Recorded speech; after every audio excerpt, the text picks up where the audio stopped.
The Whine and Cheese show is a Metaverse and NFT discussion and interview series brought to you by Metaverse Ventures Entertainment and host BEN68 and Morecheeese. Warning: the information and opinions within are solely the views of the individuals involved and contains content not suitable for anyone. G'day and welcome to Season 1, Episode 38 of the Whine and Cheese in the Metaverses show. Today we talked to Chris from LUX and he told us a bit about himself, his platform, how people can get involved, and his future goals. So get ready for your eyes and ears to feast on some of the amazing stuff available now and in development for the LUX Metaverse in another sick episode of The worst show ever.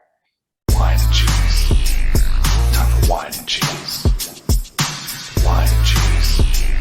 Time for Whine and Cheese. Cheese. One is a wanker, one's like its tongues. One's from Australia, one's from the Bronx. Talking about the Metaverse and NFTs. Interviewing all the real crypto G's.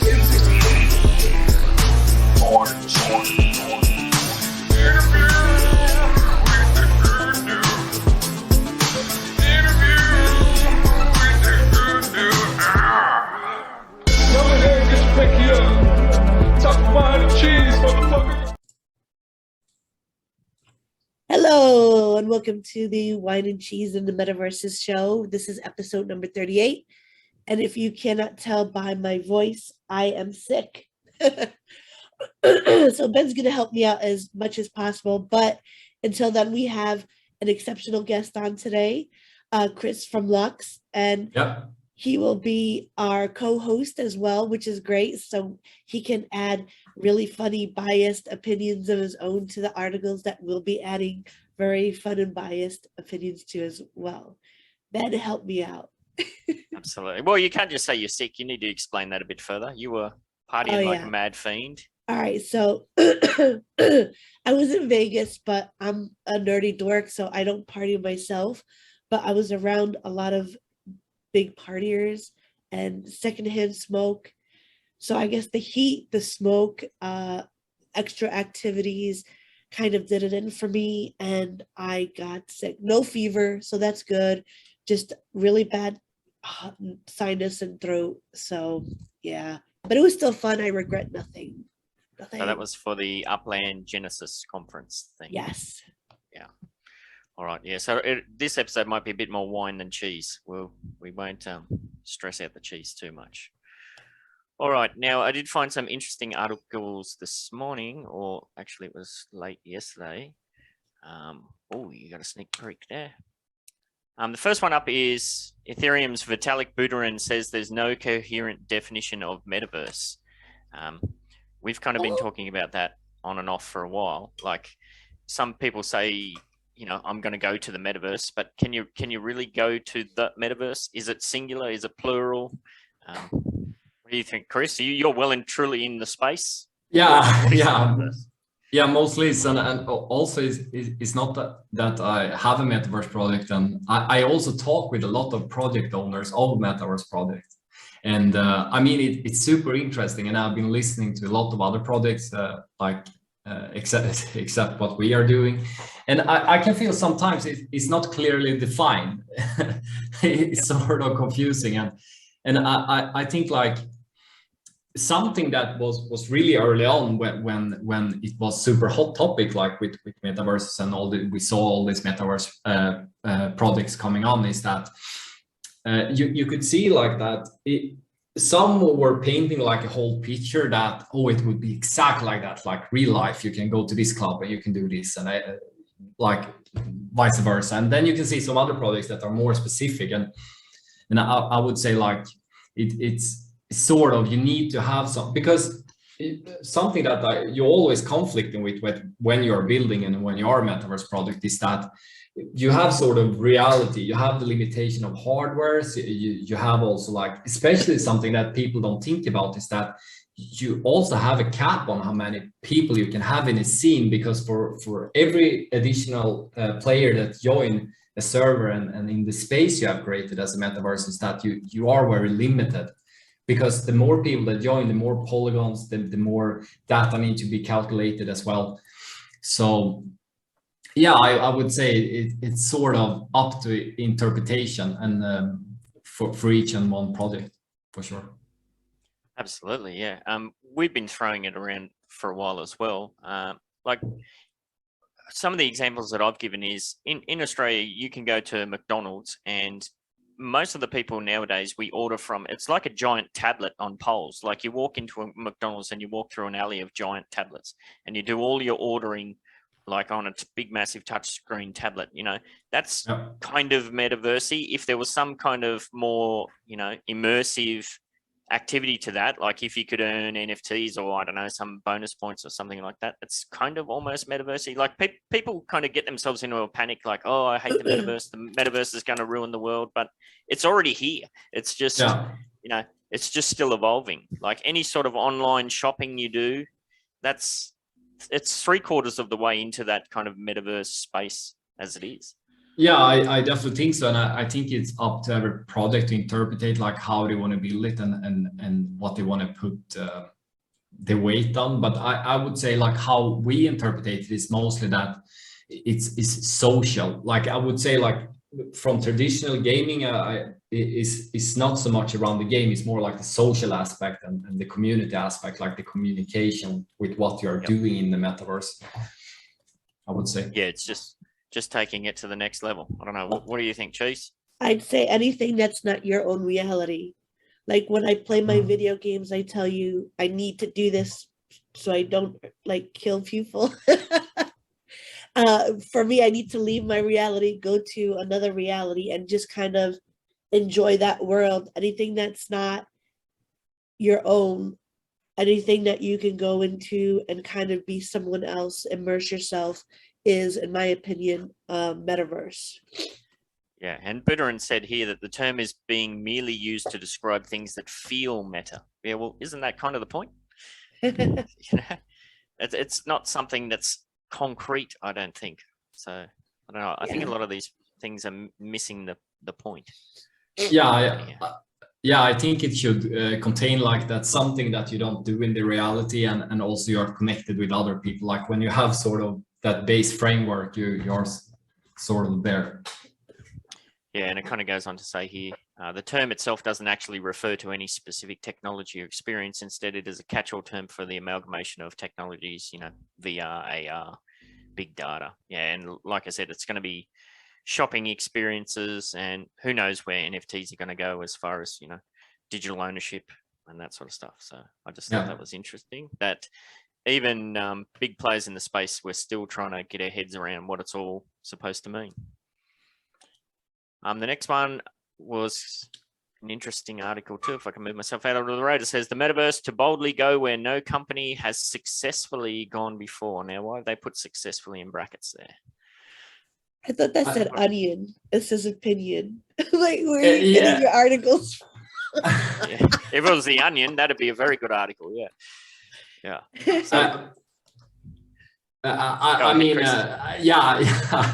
I question to beg the difference. Like they are actually super successful cases. Maybe not, we haven't seen it that much in crypto, but I mean, we have cases as like Second Life. I would say like it's a really clear case that was a platform that was established back in 2004.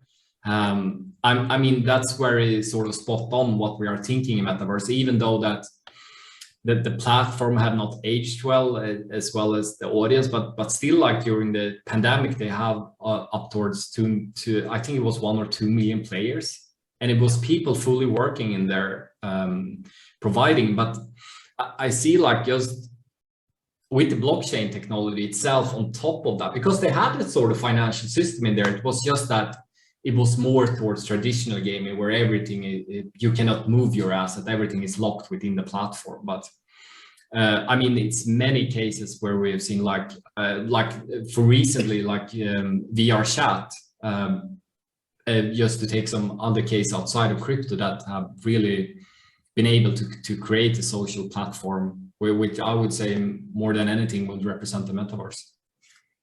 Well, Yeah, I sure. have a, oh, sorry, go ahead. No, you go. Well, I was going to say, I used to play Second Life a lot, and I just kind of jumped back in there recently to see what was new. But in my opinion, Second Life could be so huge if they just made it a bit more onboard To say- friendly. Yes, and to say badly, like stupid friendly. Yeah. Like I like, all right, so you have us and then you have the regular people, and they're not going to go in and learn all these things, or if they get an outfit, they're not going to go into like all the back folders to access it and do this and that. Then they have Blender in there, which is really cool. You can make furniture within the platform, but it's not user friendly.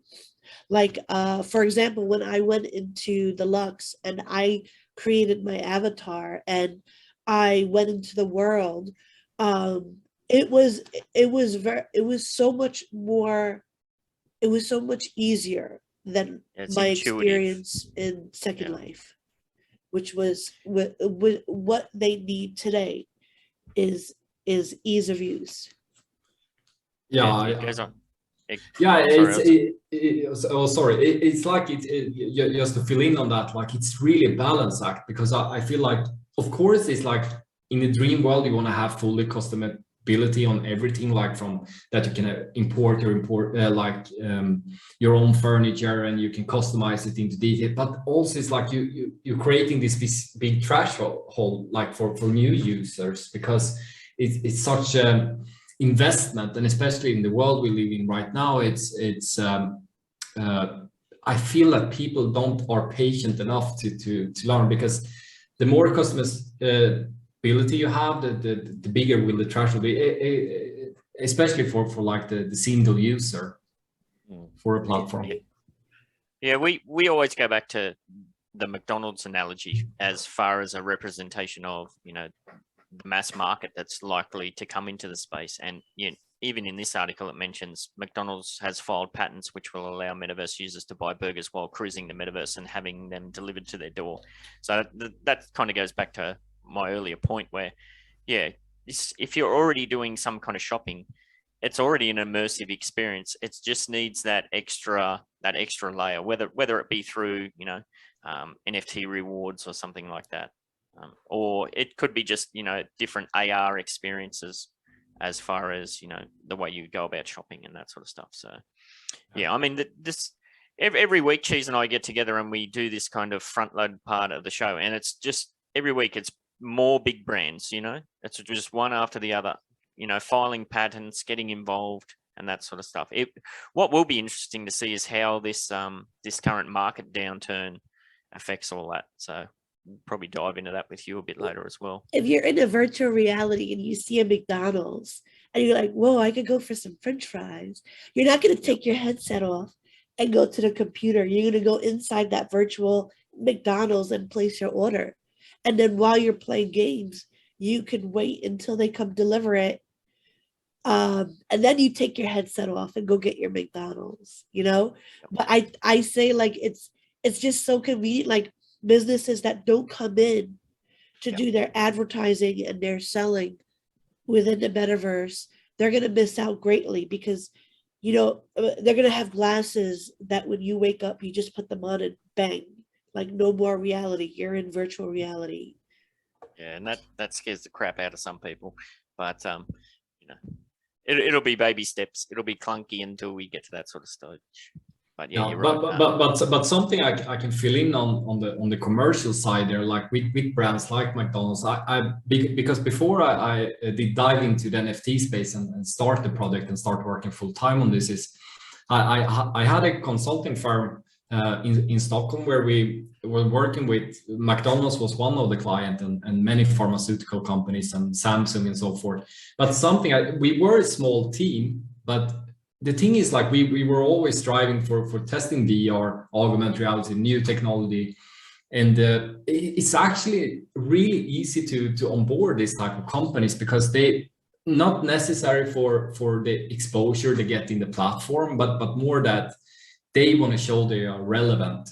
You know, McDonald's want to show, like, oh, we are in the metaverse right now. Not so much maybe because so many people visit them there, but more like that they get the exposure that, okay, we are still a young company. We are adapting to new technology.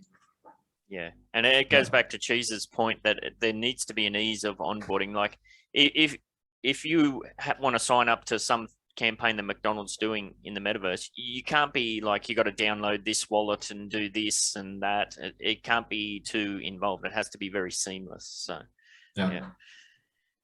This next article, Sony announces Metaverse push in latest annual corporate strategy meeting. So, you know, you're talking about big companies getting involved. Sony's pretty massive. So, and look, there's an ad there, Angela, look at that one. If you didn't know, Chris, Cheese and I are both heavily involved in the Upland Metaverse. We always soft spot for that. So. Yeah, that was the Vegas Genesis thing I was at last week. We were there for their conference. It was so cool. Yeah, absolutely. And I was a bit FOMO jealous that I couldn't go, but it's a long trip to make from Australia. So, but by seeing how sick you are at the back end of it, maybe it was a good thing.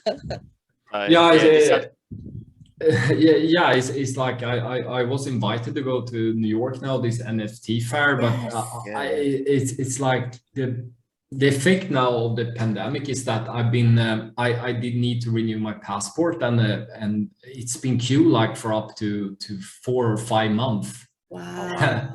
Yeah, so unfortunately, but I should receive it soon, but I don't think it will be in time for me to go. But, that's a shame.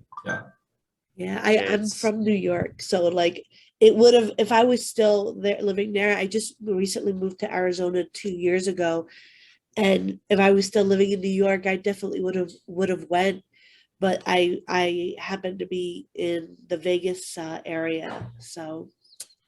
Yeah, and I share your passport pain at the moment.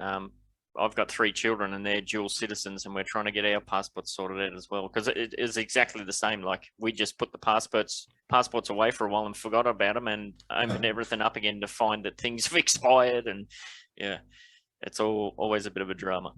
Yeah, for sure. But yes, this article says that Sony, the global electronics giant, has announced it will take a more focused approach when it comes to metaverse experiences as part of its entertainment strategy. So, you know, you're talking about games, you know, it mentions Epic, their involvement in Epic Fortnite games, different things. Sony to take metaverse seriously. Well, yeah, more and more companies are taking it seriously, and Cheese and I always talk about it's like a snowball effect. The more companies that get involved, and as you kind of said too, Chris, the more companies will look to get involved, and they have to take it seriously or they will miss the boat. Yeah, definitely. And I think like the companies, and this goes for every generation, right? They are so scared of something running past them. You can see sort of like like Facebook is struggling, and like Instagram and like the social app right now, like they had an awful report, and that's why like they did need to rename to Meta and go more into the investing to like next generation tech, because there they know that the brand gonna attach to them, because they need to introduce into the new generation. And I mean, and especially when we mentioned the pandemic, I think during that time, this accelerated even more, like the adoption to new technologies, and like more than ever to the sort of metaverse in form of playing with others. Yeah. And the article says that gaming and entertainment brands are now trying to integrate metaverse experiences to entice more users to enter their ecosystem. So yeah, it's not about, for big brands like this, it's not about building something from scratch. It's about, you know, how can they get involved with what they already have, sort of thing. Yeah. Layering it. Yeah, layering it, exactly. And there was a game that Cheese and we were talking about, I don't know, it's probably over a month ago now, where it was a pretty popular game, but they just suddenly introduced NFTs to the ecosystem, and there was a massive backlash in the player community, and they ended up. Yeah, Ghost Recon, and they ended up getting rid of the system because there was so much backlash. It seemed like they hadn't front-loaded the community with what are the benefits of the NFTs. Like if you get a gun or some fancy upgrade, when you finish playing the game, that still holds value. But at the time, the community was just like, oh, because NFT is one of those buzzwords that a lot of people still don't know a lot about, that the community was like, they were pretty harsh, apparently. It's ignorance. They need to definitely be more educated on the subject. Yeah, I can see that. Like in many cases, I know Ubisoft and other like major players have tried to like introduce NFTs, but it's sort of backlash with the gamers. in a sense. And I think it's just, and also something why we don't see yet like these really big companies doing something themselves, more attaching on to other big projects that are established already, is that I think they are such a big ship and big organization, and the market right now, it's you need to be this little like speedboat with the tap dancing shoes on, so you can adjust to the market, because you know, when this big ship, it needs to go through like 10 people before it gets, and you know, it's so much planning, and you know, and these things that holds up, and I think they have hard to attach also like the people that are in the space, you know, because they are this big greedy corporate in another way. Yeah, for sure. And I think Fortnite, like this article mentions Fortnite, that's a classic example. The Fortnite game has made literally billions of dollars sending skins for avatars, selling skins for avatars. Like those could quite easily be NFTified, you know, to turn into NFTs. Like at the moment, if you pay however much it is to buy a Fortnite skin and you finish with the game, well, that's it. There's no held value there. No, it's not. Maybe you should speak to this, Cheese. You're the gamer. What happened? NFTs holding values within games like Fortnite's. We're just saying, like, people spend hundreds, if not thousands of dollars upgrading things and buying skins, but there's no value there. So here's where ignorance comes in. There's already NFTs in platforms such as Steam, in place of cards. You know, you play a game, you get cards as you play the game. You could trade these cards for real money. All right, that for me is a non-fungible token, if you will. So people don't know, but they're doing it already. So all they need to do is just say, all right, whatever, it's there. I shouldn't get butthurt about it. It'll give me value, but I can do it if I want to, and I don't have to do it if I don't want to. But it's been around for years already in lots of platforms that give you incentives to play certain games. So I'm sorry I didn't catch it because I was I was typing out the tap dancing small ship that Chris said. Give me some ideas for NFTs for this episode. Some inspiration. Yeah. All right. This last article turns everything that we've just talked about. It flips it around completely on its head. So instead of companies trying to get involved in the metaverse and onboarding their customers into the metaverse, this has taken the opposite approach, which sounds a bit strange when you read the headline. What teen brands can teach us about fashion in the metaverse? So it's a kind of a very interesting article. So Forever 21, which is apparently a teen brand. I don't have teenagers yet. Mine are still just under teen, so I'm not 100% sure. It doesn't sell beanies in its stores or its website, but it does sell beanies within Roblox. Now, my kids are all about Roblox. They play Roblox. They sit there and watch people playing Roblox on YouTube. Roblox is one of those huge buzzwords like, you know, Minecraft and all of that sort of stuff. Yeah. So they've been selling digital beanies within this game, and now the company is looking to sell them in real life. So because they've been so successful to sell so many of these beanies in the game, they're now branching out to make these physical products. So what do you think about that? I mean, you can make money, you make it. Yeah, exactly.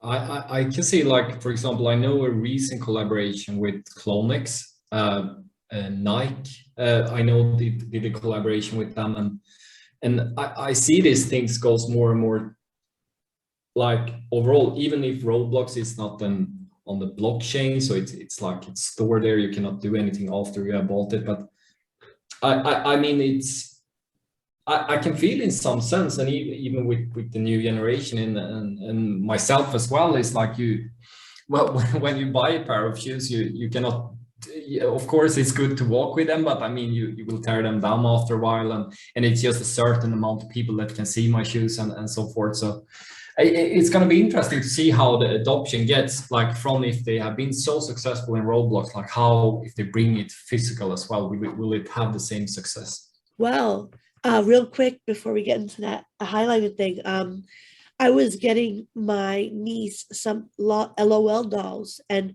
they're so popular, right? Yep. And then you look on while you're ordering it, and it says, scan the package for your chance to win an LOL NFT. Yep. And I'm like, what? I'm like, Carol, she's 10. She just turned 10. Do you know about NFTs? And she goes, yeah. And I'm like, how? And she goes, oh, like some of the stuff that I play with has this online wallet where you can collect cards. And that's how she knows them. It's a card collection from her favorite brands.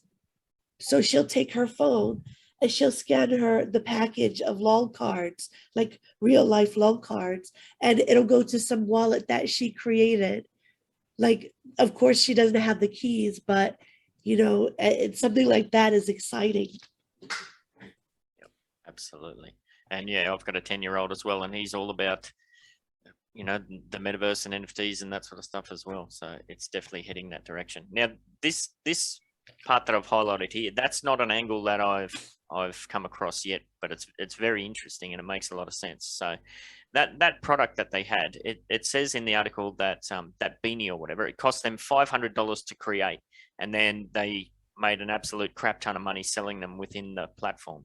So they've essentially done a research and development, you know, system there, and that cost them zero. So there was zero funds to work out that, okay, so this is a product that everybody wants that they can then push to the real life market. So now that they know there is a market for that, so it, you know, kind of, it makes sense to think that if somebody was willing to buy this in the virtual world, that they probably want a representation of that in the physical world. So, and they say it's a pretty good business model. That seems pretty smart to me. Like if you want to test out, like Chrissy said, shoes, well, if you've got 15 different types of shoes you want to research and develop, pretty easy to put that together in your metaverse platform and see which one is the most popular or the most, you know, the most widely sought after. And then that's where you lead your focus towards. So I don't know. I haven't heard of that angle before. Yeah. I mean, I mean, as long as I've been active, working is like I for a while we had like some sort of hologram box in my last company where we were selling it, and it was a physical product, and I felt like it's so clumsy. We need to send it, and I mean, you have a margin, you have a limit how many you can sell, and I mean, and that's the only thing. Everything else has been digital from my end, and I mean, there are many benefits to it, in that sense that, as you said, it's like you can create it, you can test it out, and you have a much wider audience that you can get attention from in a different sense. So that idea, yeah. All right, Cheese, I think that covers us for the spillage. G'day, sickos. Okay, to qualify for this free episode theme Morecheeese NFT, as always, like and subscribe. Then jump onto the LUX website to create your very own avatar. Then drop it in the Show Your LUX channel of the LUX Discord server. And don't forget to tag Morecheeese. Later. All right, so we get into the meat of the pie. Chris, pour us a hot glass of Chris. So when we get people on here, I like to kind of get to know them outside of the project, right before we get into the project. Tell us about yourself and how did you get into the metaverse? Yeah, so I mean, I'm 32 years old. I'm from Sweden, and I started my first company when I left high school, and I always been into digital things. Like I started with doing web pages, then I went more to gaming. Then I started my first sort of consulting firm where we did application mostly directly to business, where it was a different sort of game. It can be everything from like Huawei is launching a new phone. They want to have a game they can show off on their fair. It can be in a treasure hunt game. We did the collaboration with Samsung, and sort of there I started this digital journey. And I did heard very early of Bitcoin, and I started in 2015 to start to experiment with mining of Ethereum. And then when the pandemic hit, I also, in some sense, I start to get tired in the company I work, because you know it's very much the same, that you create one of this application or this production for this company, and the timeline maybe is 2 months, and then you're done, and then you move on to the next company. And I felt always that it was more things I wanted to do with the application. I wanted to improve it, make it better, make more varieties to it. But you sort of, you got this budget, create this, okay, now you're done. Now it's this new client that's gonna have an event here, and they want like show this product in VR. So in that sense, and then I started to look deeper into NFT, and I felt like it was just in my sort of field with what I work with, because it's been a lot of 3D modeling, rigging, like game development. So it was really up my field. So, and then I felt also it was so refreshing in a sense, because when you work very much with directly to business, you know, it's very stiff, and you talk with one person there, and you know, it's okay, oh, this got good, you know, but I felt I wanted something totally refreshed to work on, and more also where I can work with something long term and improve over time, and also like have directly communication. That's also something,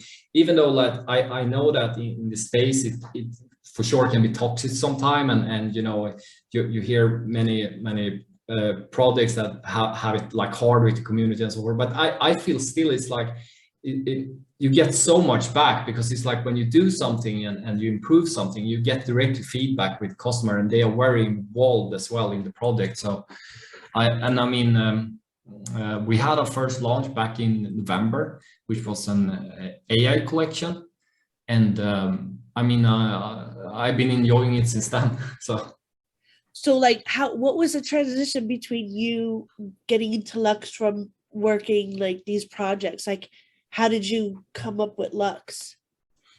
Yeah, so I wanted to really start a project, and first I was myself a consumer of NFTs. I was just really fascinated of the concept and like how powerful it was, just the sheer power of it. That because even though that I've been working for a long time, mostly I have done some projects maybe wide, like in Europe or like that, but here it was like, oh, here we have someone from Korea, oh, now we have US as well, people that are interested, like, and just this sheer power, you know, of this technology and like the interest in it, and I just felt really excited about it from start, I would say. Awesome. You do seem to have a bit of a killer lineup in your team, and I've just pulled that up on the screen here. Can you just take us through the main team members? Obviously yourself, Chris, we've heard a bit about you. Yeah. So I founded this together with Romina, which is my fiance.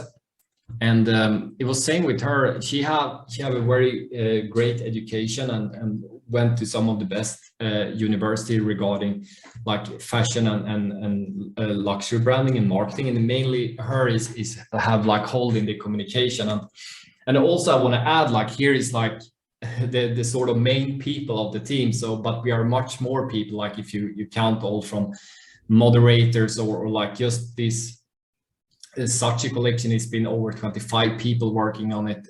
I mean, maybe in development team we have up towards 25-30 people right now.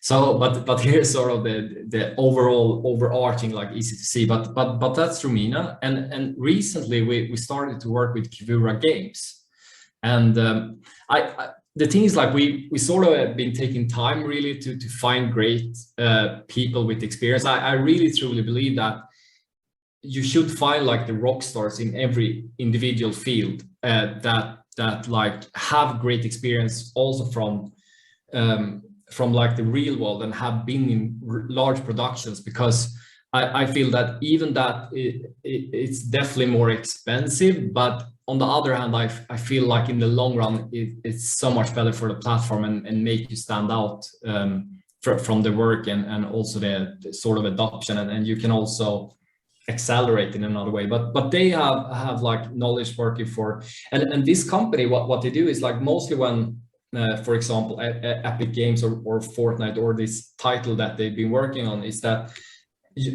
how a game company works, that they maybe have like 30-40 people that work there all the time, but during production of a game they hire in a lot of outside studios to work on it, and then when the game is launched, they often move to another game company working.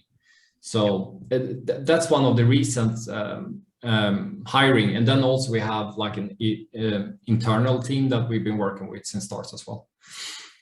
Yeah, so and then we had a chance, like also because we have had a great track record with NFTs we have had so far, and I mean they've been popular, so we got the attention from Hongchan Lim, which is I know it's not maybe many are aware, but he's actually lead creator artist on Blizzard, and he was actually the guy that designed many of the characters from Overwatch. Yeah. And the thing is like, because in general it's not that easy that people think is to recruit talent to an NFT project, because generally they are skeptic, and we have been searching really to find great people, but we were lucky in a sense because he was a very close friend with Steamboy. And for those that doesn't know, it's like Steamboy was the creator of the Azuki collection, which was like top 5 maybe on OpenSea. I don't know if they still are. They are a really popular vector art collection.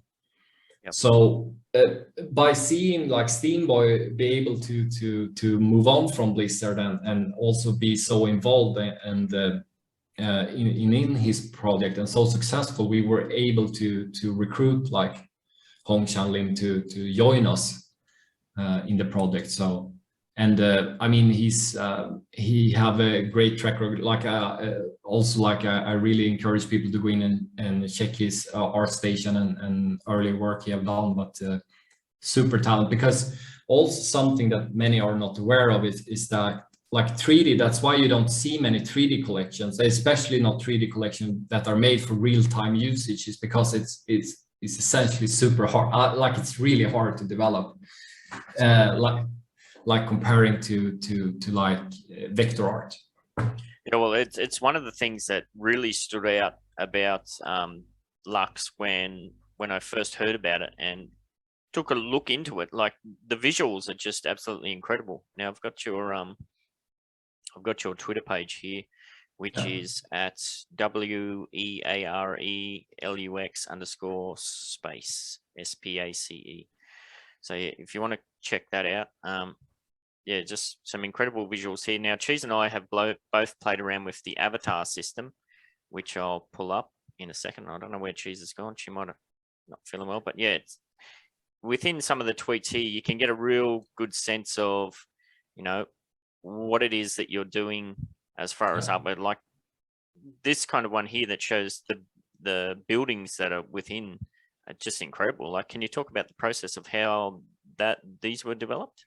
Like I haven't seen anything like this beyond like just general concepts sort of things. Yeah, so the thing is like we are working in the game engine Unity for a couple of reasons. Is that it's like from a developer perspective it's better, it's more easier to code, but also the thing is like what goes into it is that it's, for example, these scenes we are working with a guy called Will, and he's actually certified by Unity and have a great experience, because the thing is like you can see like these demos where something looks super incredible, but the thing is like it doesn't necessarily need to be playable, you know, because you maybe sit on a computer with two NVIDIA 3090 graphic cards and you can process a lot of data, but it doesn't necessarily make it playable. But here we have been able to from my perspective, like create something that looks good, but also is very achievable to play on a low-end computer, which I think is important, because eventually you will need to be able to do that to get the sort of adoption. But that very much we like when we hire on people, we sort of have a storyboard and we have an idea of the shared space. Especially this is the condo from the real estate collection that we had in February. Yep. Yeah, it's speaking of low-end computers, my low-end computer was just struggling to pull up the video. That's how low-end my laptop is. All right. But the visuals here, like this is way better than anything I've seen, even in the actual real life real estate space. Like there are, real estate companies in Australia where you can go in, like if you're interested in buying a house, you can do like a 3D tour or something like that, but it's nothing to this level. Like this is so far beyond anything in the space. It's just really incredible. Is that an angle that's being pursued at all? Like, I mean, it's always a balance act, because I mean, you want to have great graphics, but also you also want it to be playable. But for sure, yeah. I mean, I think we put a lot of effort in both modeling and texturing and baking the light and these things, because I mean, eventually I feel like you want to have like a certain level of everything you produce throughout the different scenes. So yeah, I definitely goes into a lot of work into it, but I mean, it also shows in the result eventually. Yeah, I was dying a little bit before. Sorry about that. I disappeared a little bit, but I heard you say Overwatch, and Overwatch for me is really I play it every day. I really love the game. Yeah. And what did you say about Overwatch? Yeah, so he is the designer of many of the characters in Overwatch. So he, for example, did design May. So he's a lead game designer. Yeah. Yeah, I did see a little bit. That's so cool. So like I saw the little world. It looks beautiful. Are you gonna have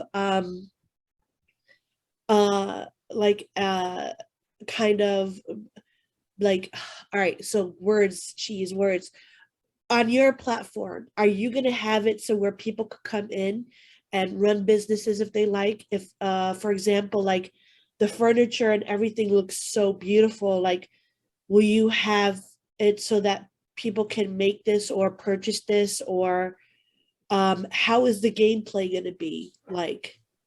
Yeah, so for example, this condo, that's from the real estate collection that we have out. So if you own for example, a condo NFT, you get access to its scene, and these different real estate works like private spaces. So in these spaces, you can invite people, you can gather and have events. We have started to implement sort of mini games inside there. So this is because we have a lot of public spaces as well, and as we are building, but this is going to be like sort of a private space. And the thinking that is that we sort of we provide this base scene, and then as we now have started to integrate a wallet as well, and we have a native LUX token that you will eventually be able to change textures and do some updates, but it's going to be more easier and more consumer friendly than for example Second Life that we were talking about. So I'm getting excited right now because the little like squirrels in my head are starting to like go chase the nuts. So have you heard of Upland? Yeah, I saw the ad. I haven't played it. All right, would you consider, because I know they're going to be, you know, adding, like first they just had the map, then they added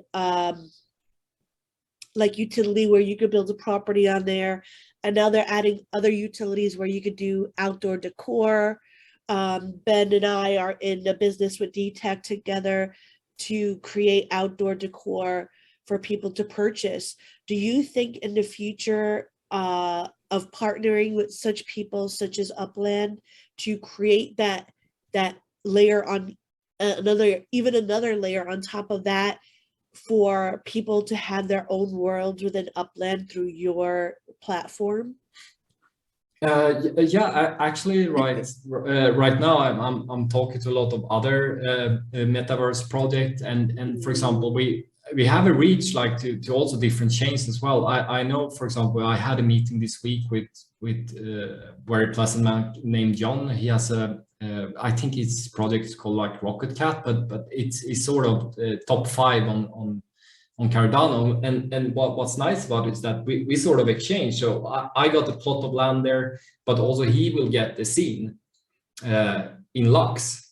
So and here is like what I feel like from a consumer level, I want to make it like really easy to go in and also explore and this space. But I also want to provide, and that's why also I mentioned like VR chat before. What they have done really well is that people that are very much into development and like to customize things and have these extra hours to do these things, as well as other projects, is that they can provide a scene where their 3D asset and how they want to do it, like graphically wise, and provide it. Because now in the platform we have an icon called worlds, and there you can see these different scenes. So like real estate, and then for example it can be a collaboration with another project that provide their own scene. So that's awesome. Like that's all right. So in my head, I either feel like either Upland's going to do this or the community of Upland.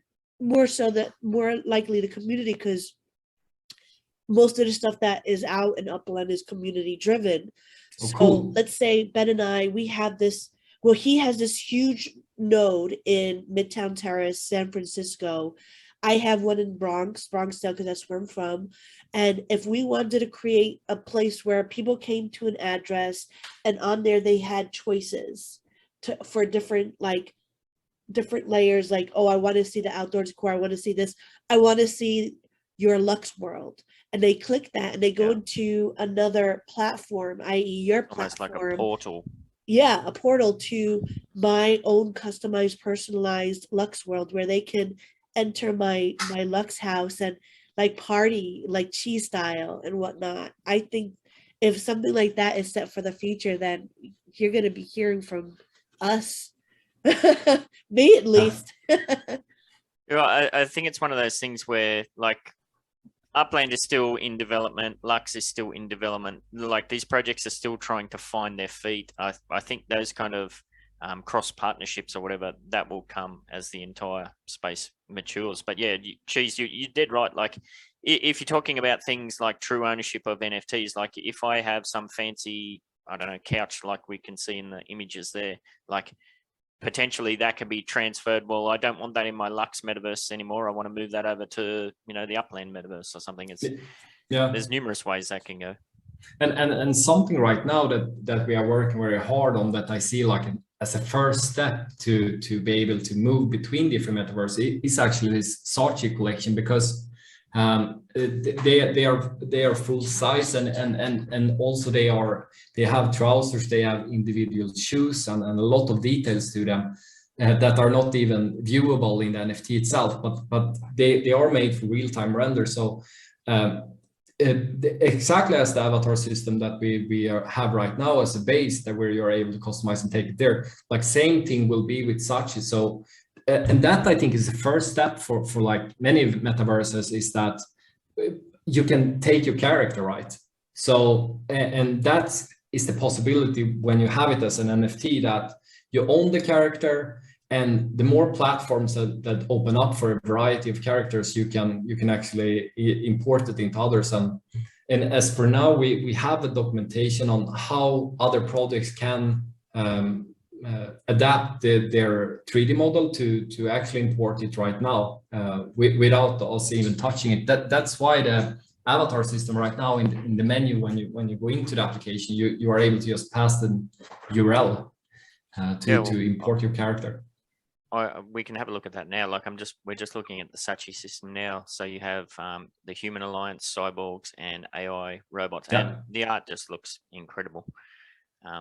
Yeah, as I said, we did play around with it. This is my little avatar dude that I made up. I had a bit of fun putting him together, and I guess I sat down with my kids and they guided me through it, and it was a fun process. That's so good. You did such a great job. Now, Beautiful. these avatars can be exported. Like there's an enter the hub tab here. Like if I press that, where's that going to go? I won't press it because my computer will die because it's so terrible. Yeah. So where you get there is like when you press enter hub, you will get an URL link, and this URL link you copy paste into LUX, and then you import the character. Yeah. And I did that, and it was easy. Walking around, like kind of seeing everything. It was beautiful. It was flawless. Like, are you familiar with a NFT MMO game called Immersi? No. Which blockchain? I believe it's Wax, because the NFTs I got from there imported to Wax, and it's cool, but they don't have any female avatars. Oh, which is like a big no for me, and like they've been promising it for like a year now. Oh, and sorry, yeah. So like if this, like I can see you surpassing. They have such a huge fan base. I can see you surpassing them like so fast. And they have these little events, so you could fight, you could fish, you could do this, you could do that. Do you see, like, what is your roadmap for the future? Where do you guys see yourself going down? That's a good segue. I can pull that up right now. I had that ready. And we can look, because I did have a question about that. So that was a good segue. Cheese. Yeah, so here we have the LUX roadmap up now, and that's available on the website, which there'll be a link in the description. yeah. So maybe you can take us through this, Chris. We've got a whole bunch of things completed. Yeah. I mean, we are constantly updating and hitting new goals. I think like we have done many of these things, and it's something also that I think we do different than many others, is that we have been totally transparent all the time, even though that the absolute first alphas like we released already in like December. Even if it was like barely playable, it's something I really like about that because I can see many like they have like a really cool video or show reel of like what they want to build, but I really like, I feel also you get back more from it, because when you're constantly releasing and you have this great people in your community that want to try out and come with suggestions. So actually we, as fast as we have an update, which is now almost weekly, we try to release it, and many of these things we have so far been able to accomplish them. And I would say, like, on the roadmap itself, we're constantly adding things that we see fit. And as I mentioned before, it's sort of the stepping shoes on. Like you will see like where the things that sticks and the things that you need to put your focus on. Well, I'm sure we'll get into it a bit later, but yeah, I was just looking at your Discord channel, like 58,000 members. That's a sizable community. And I imagine like a lot of that success is because of you have been so transparent through your journey. Can you speak about that at all? Like, yeah, so I mean, it's always hard to get like the first 1,000 to follow you or like to see your vision with the project, but I think eventually it's like you when you come over a certain height, you start to get people engaged, and you have like this really golden people that follow you and support you, that been there since day one. And then there are a lot of new faces and but I mean, altogether I think we have a really strong community, and I mean, I also, something that I like with the Such is that we sort of get the face on the community, yeah, definitely. Yeah, that's kind of like Cheese has just come back from that Upland conference, and it was the same thing. We're so used to dealing with Discord names or within the app, the avatars and that sort of thing. It's to meet people face to face. It's kind of puts a completely different spin on things. Yeah. One thing that confused me a little bit with your roadmap is you have completed here and those are all ticked off, but then you have in progress, but there's ticks. Does this mean that they're done or they're still in progress? We just recently updated our page. I would say it's just tickers that they are in progress. But actually, some things we've done. We have launched the token, so that's available, and you can have it inside. But but as for now, also we are also updating a few things that because we have also added more things that are not. But I would say like this, like what I see now ongoing forward, and I see like on a high level, what we want to do is that like not only customer character you can put in there, I also want to make it more easier for other projects that we are in contact to import their customer character, because something I really like and something I want to see, especially like in the NFT space where the avatar is such an important part, is to see like everything from like penguins to like monkeys to like the Sachi collection and have this variety, because I see as a natural step, like in the NFT space we are right now, is that you have this 2D image, right? But what happens when you also can see it in full scale, interact with it with others inside? I would say on a high level, that's something we are really focusing right now to make it easier for others to onboard projects that want to show. And something that comes with it is that because we have this emote system, for example, they can dance and express themselves. These things comes automatically. So I did some tries with another project the other day where they had this custom character where we did import it, and all of a sudden you can do all these cool movesets, but you can also move around and see others. There's a couple of points I'd like to touch on there a bit further. Like you mentioned the LUX token, is that a purely in-house token, like is that available on exchanges and that sort of thing? Yeah, no, it's purely a utility token. And that's something you get when you stake your NFT. So it's going to be purely used for like in-games upgrades to your real estate, or for example, if you want to purchase a couch or for being an event. And this, I don't think we're going to put the value in it for a couple of reasons, like a regulatory reason as well, because that's very scary for a project. But I see that sort of the financial system inside to upgrade and interact with different sort of the economy inside. Well, that's a huge tick as far as I'm concerned, because like one of the strengths of the Upland Metaverse, which I apologize, but Cheese and I always go back to that because that's what we're most familiar with. We have seen so many other Metaverse products that have their tokens on exchanges. You know, the price just drops straight out of it, and now these things that you purchase for thousands of dollars, the values, you know, of course it's, you know, if you've got your diamond hands and you can hold on to it, who knows where it will go. But yeah, the Upland token UpX is only available in game. So properties that I purchased for, you know, 4,000 UpX, well, it doesn't matter what happens in the market, it's still valued at 4,000 UpX. So yeah, to hear you say that about your LUX token, that's a huge tick as far as I'm concerned. So yeah, that's really good to hear.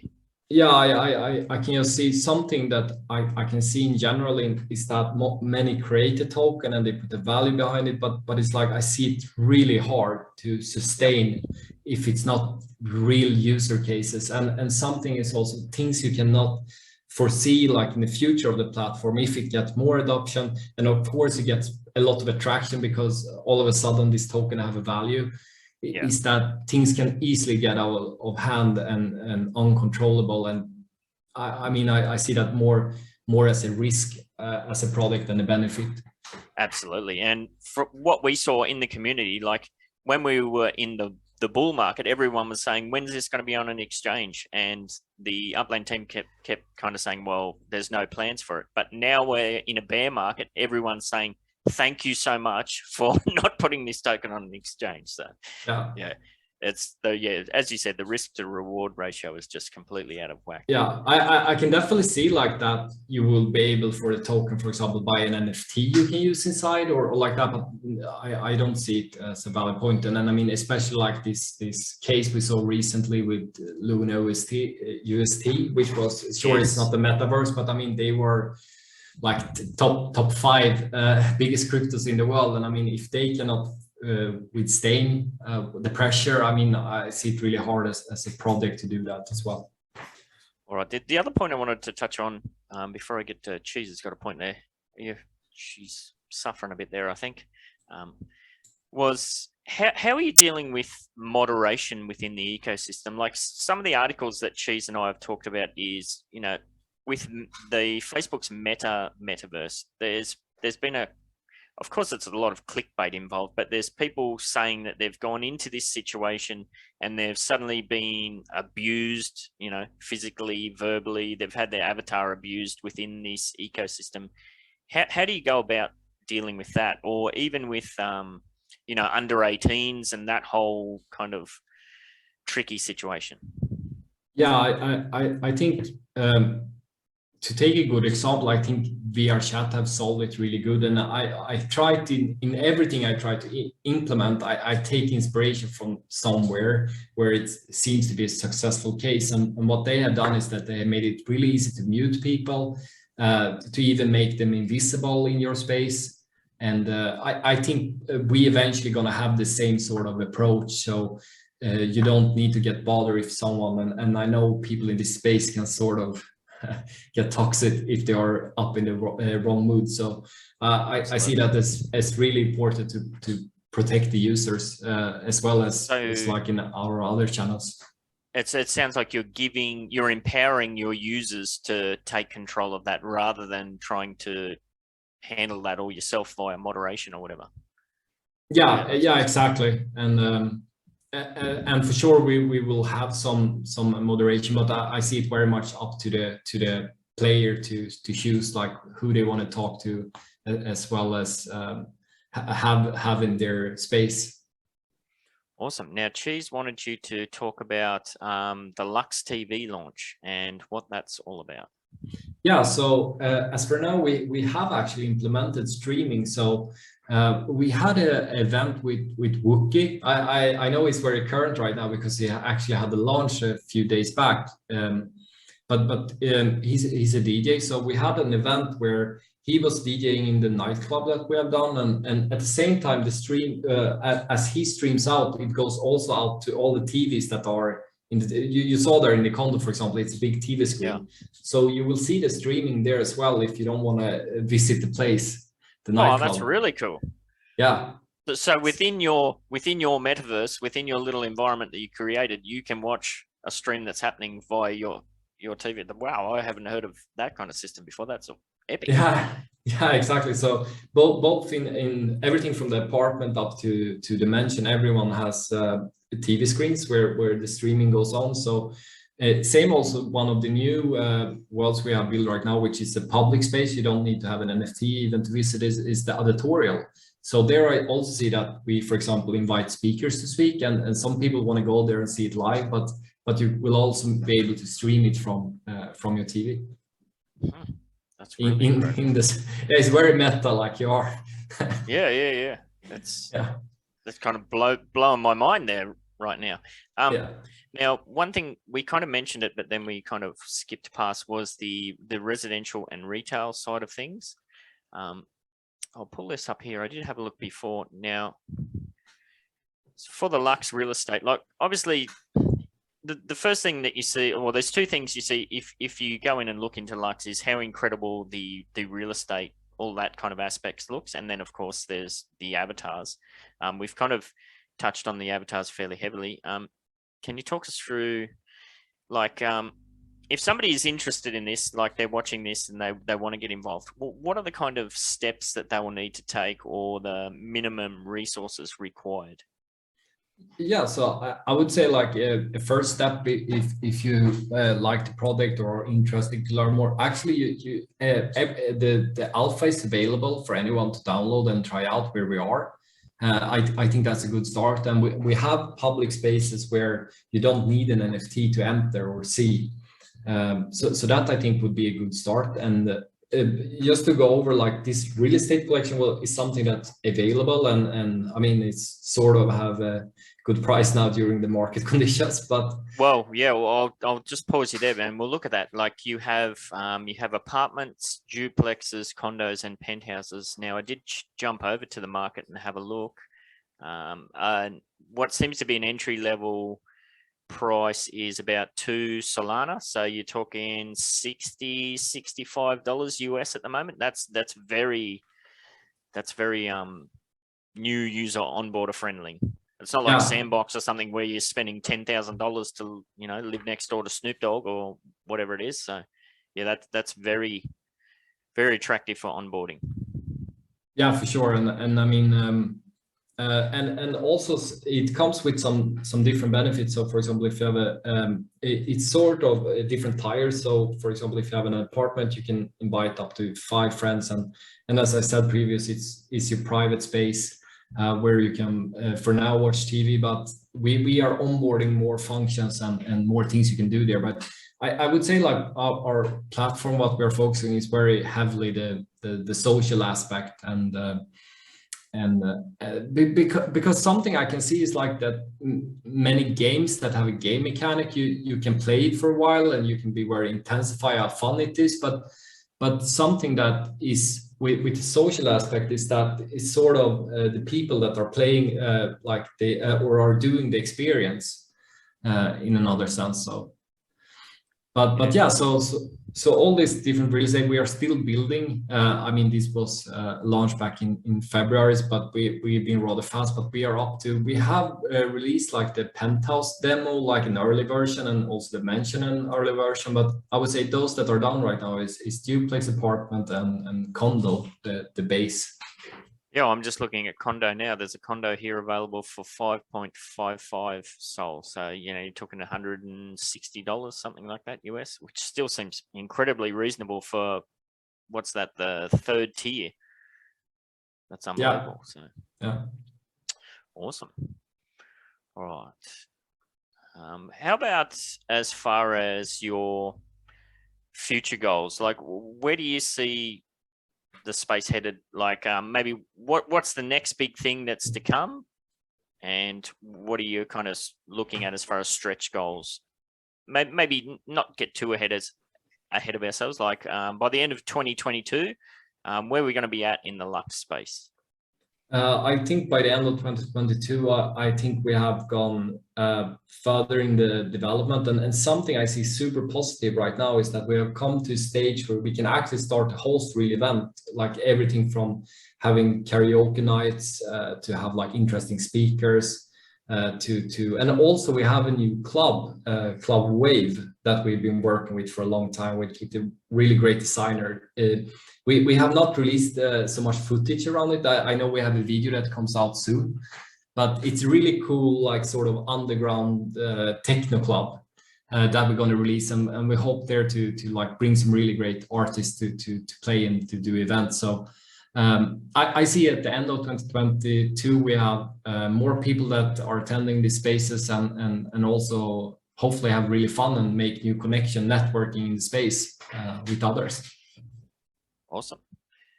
And you did mention before that you're looking into multi-chain, like we've just seen there in the markets, it's tied up with Solana. Well, what else are you looking at? Yeah, so I see it right now. The wallet that are inside and our token and our previous NFTs, they are built on Solana, and it's a reason why we choose Solana from beginning, because of the low transactions fee and I mean the easy to play the platform. But something that we see eventually what will come is that with further collection, we also look into the Ethereum audience, which I know is like sort of 90% of the market that have the big adoption. But the thing is, like from a development perspective, it's not hard to integrate other blockchains to have different, like this character, for example, or other characters.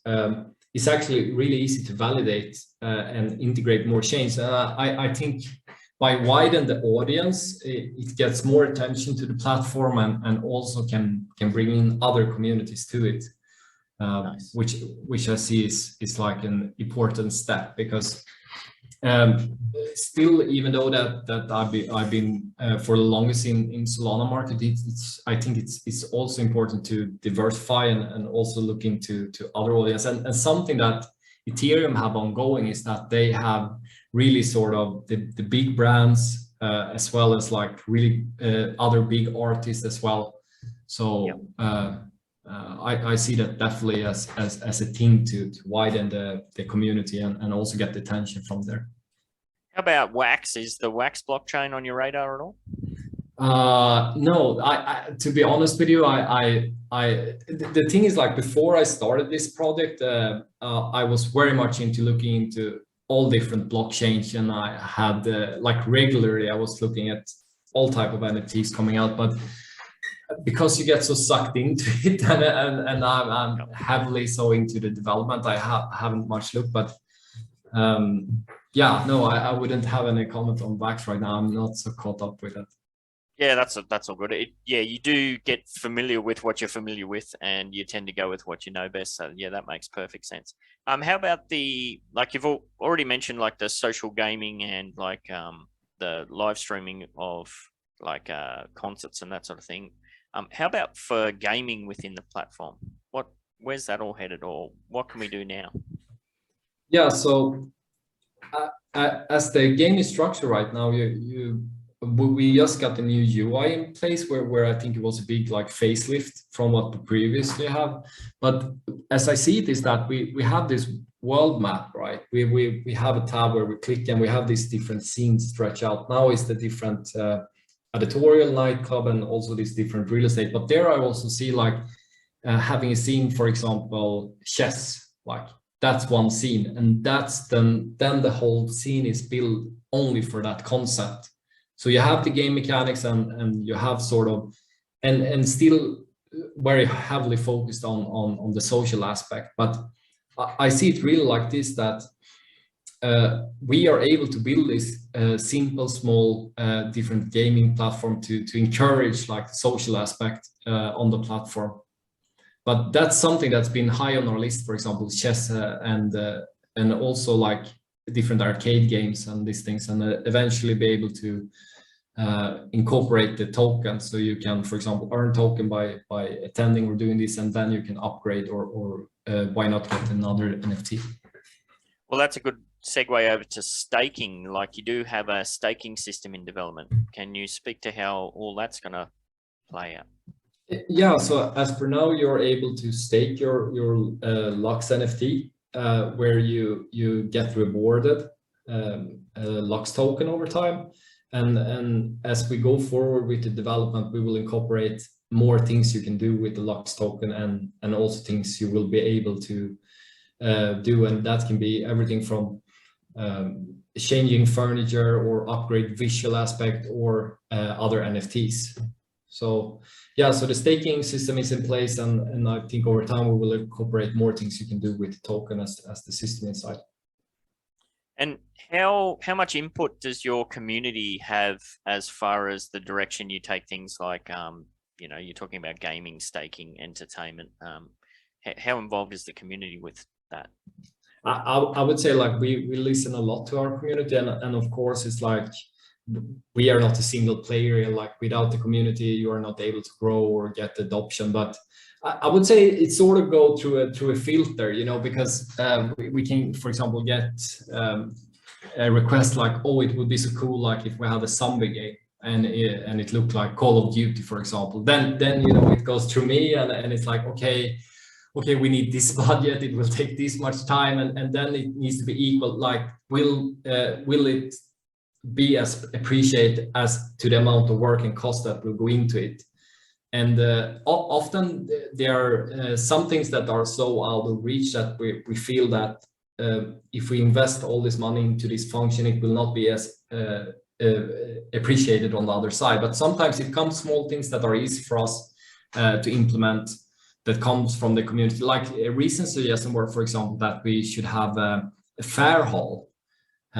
Because something we did in recent update is that we have this web window where they can put up like custom brandings to have like a fair hall where we can invite different exhibitionary. So it could be an event, for example, that you go to this exhibition where different NFT project or DeFi projects stands in booth, and you can go to talk to them and see what they are up to. Yeah, well, feature creep is always a concern on projects. So yeah, I can understand you being a little bit cautious to take on all of the ideas. How about, like, as far as the community goes, like you've mentioned there with a situation where there's a booth with different NFT products, is there potentially going to be a way in future for the community to have little businesses within the ecosystem? Yeah, I mean, definitely we are trying to find ways where they can benefit from the NFTs. And I think just by the real estate we have established right now that you're able to, and also something with the platform that is important is that everything is also built for VR. So actually the latest PC version we have, when you have your Oculus connected to your computer, you will automatically go to VR, as well as we have an early standalone version. So by enabling this platform and the customization they will be able to do, they will be able to invite, like it can be clients, or it can be a sales event, or it can be, for example, something they want to do together to bound and or have your own sort of business. And just to take an example that are very evolved, like for example, this Second Life that was really successful back then, there were people fully working with that had like hirings up to 80 people to create assets to import in there and sell in there. And I see that as we go further along, I really want to encourage like this improbability of other to contribute to the content and also make the effort worth it. Yeah, I was looking on the website as far as partners go. You seem to have a massive list of partners. How has that all played out, and what do they bring to the ecosystem, and where do you see all that heading?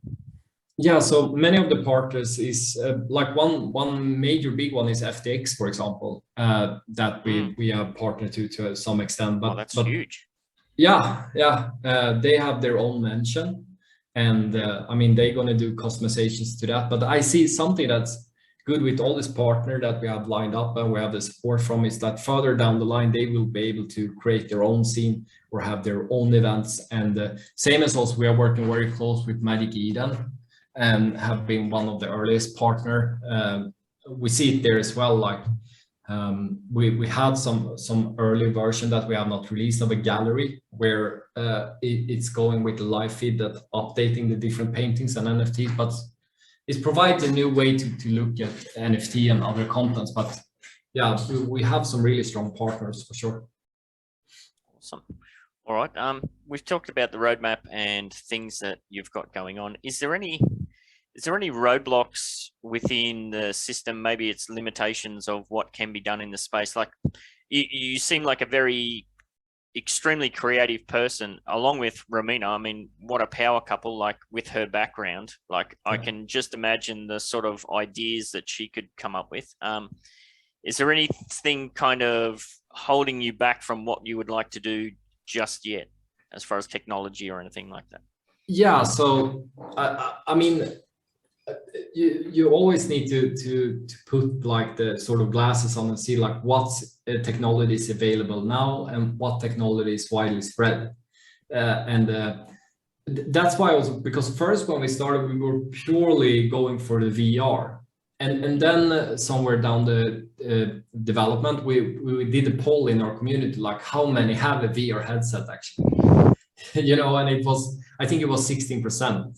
And you know, wow. Yeah, and you know, it's this very energetic audience that really like tried. So we saw there, okay, we really need to provide a desktop version, at least until it gets adoption. So I see from so it's like you want to make something that looks really pretty, but at the same time it needs to be available and easy accessible. And it's just that you need to weigh those out.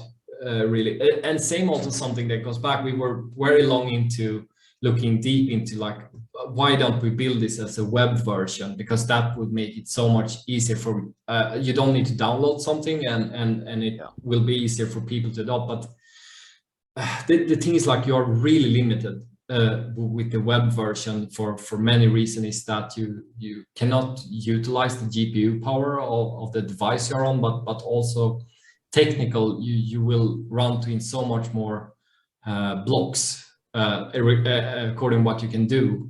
and also just then I haven't even mentioned the multiplayer functionalities. Like you will after 4 or 5 people are in the same scene, you will start struggling through the web browser. So so you always need to take it. If you have a grand vision with something, you always need to also take some ground to what's available and what's plausible. But I see right now, for example, that Facebook did rename them and putting a lot of investment into the hardware of the. I already seen many previews of the new Oculus and what they will provide. So I think eventually we will get there, and we will follow like how the hardware and adoption goes. All right, that sounds like you're definitely keeping track of where you can go and that sort of thing. So you're not getting too far ahead of yourselves, which is good. How about mobile? Is there any push to do anything with the platform towards mobile? Yeah, so mobile is of course really powerful, and I mean it's that's something we saw actually really when we minted our first collection, that not many were able to mint due to they only had the phone device, because Phantom was not available yet on the phone. And as for now, we see it. The thing is, like in the platform we are working with, we actually have sort of an easy way to export it for other platforms. That's why even that we are early able to provide it on both VR, Mac, and PC. But eventually, I see when we have come longer ahead, because the issue is like when you are in the development cycle is that if you are developing for multiple, like 5 different platforms, you sort of do baby steps all the time. So by just focusing on these 3, we're able to accelerate more. But I see when we are in a certain threshold, we can definitely provide it for mobile as well. I mean, graphically wise, it's very optimized. That's why we are able to play it on VR. So I see it that definitely at some point when we come much further in the development, it could be a thing that is available for phone as well. It's not a promise, but definitely something that I see it's an option and not much struggle to get on. Awesome. Well, just in wrapping up, is there anything you'd like to tell the listeners about how they can get involved or find out more? Yeah, so I would say like this, like visit vrlux.space. Actually, it's the reason we named VR, because we VR Lux. Yep. Yeah, so visit us there or come to Discord or check out our Twitter for updates. And I mean, if you want to get in touch with the community, just come to our Discord and I mean, get to know us. And yeah, I mean, I had a bit of a poke around within the Discord community, and it does seem very inviting, and yeah, it seems like a very positive space. Yeah, we really try to aim it, and especially like during this rough time, it's so important to stay positive and see the future. Alrighty, thank you very much for your time. Now, I don't know where Cheese has gone. I'm so sorry. I'm still here. You're all right. You're alive. I'm alive. I'm still alive. Yeah. I'm just not looking so good, but I was listening in, and everything sounds so amazing. And I can't. I have my Soul wallet now from Phantom. It was very easy to create. So just FYI for those at home, because a lot of our viewers are wax fan boys and girls. But the Solana thing was very easy. I'm looking into different games that you can play where Ben was on, and I can't wait to dive in further and check it out. We have little challenges where we have people go to the person's Discord and Twitter and do certain things. So that'll be our challenge for this episode, and just get people involved, because this looks amazing. Yes. Now, she was feeding me questions to you, Chris, in DM, so that's why I was flanking out a bit to read. No, but it was good questions, though. I like it. Thank you. Yeah. Alrighty, Cheese. I think we're golden. You can sign us out. All right. Stay fresh, cheese bags. Thank you for having me. Go ahead, get your pinky up. Talk wine and cheese, motherfucker. Go ahead, get your pinky up. Go ahead, get your pinky up. Go ahead, get your pinky up. Talk wine and cheese, motherfucker. Go ahead, get your pinky up. Go ahead, get your pinky up. Eagle Empire, samurai, riding on the dingo, flying through the sky. Cheese in the house, get fucked and right. Hit you with the hairbrush, shoot you with the knife. Evil empire, samurai. Riding on a dingo, flying through the sky. Hit you with the knife. Flying through the sky, evil empire, samurai. Riding on a dingo, flying through the sky. Cheese in the house, get fucked and right. Hit you with the hairbrush, shoot you with the knife. Evil empire, samurai. Riding on a dingo, flying through the sky. Hit you with the knife. Flying through the sky.